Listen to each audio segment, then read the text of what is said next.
नौशहरा फिरोज में इस वक्त दरियाई सिंध में ऊंचे दर्जे का सैलाबी रेला जारी है। बिखरी के अतराफ कच्चे के दर्जनों देहातों में पानी दाखिल हो चुका है।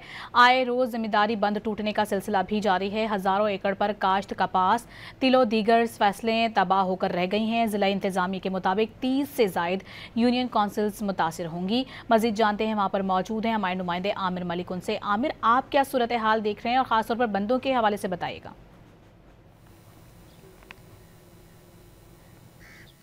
जी बिल्कुल, नौशहरा फिरोज के इस टाइम पे दरियाई सिंध में ऊंचे दर्जे का सैलाबी रेला गुजर रहा है।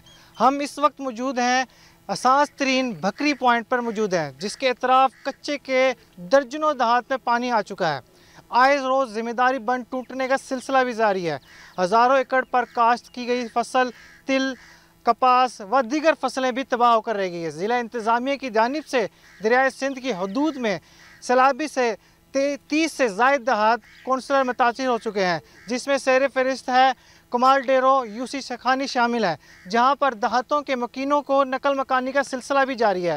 मुतासरीन के लिए ज़िले में 127 रिलीफ कैंप कायम किए गए हैं। कच्चे के दहातों के लिए मुतासरीन के इमदादी रिलीफ कैंपों में और या फिर रिश्तेदारों पे के महफूज मकामात पर मुंतकिल हो रहे हैं।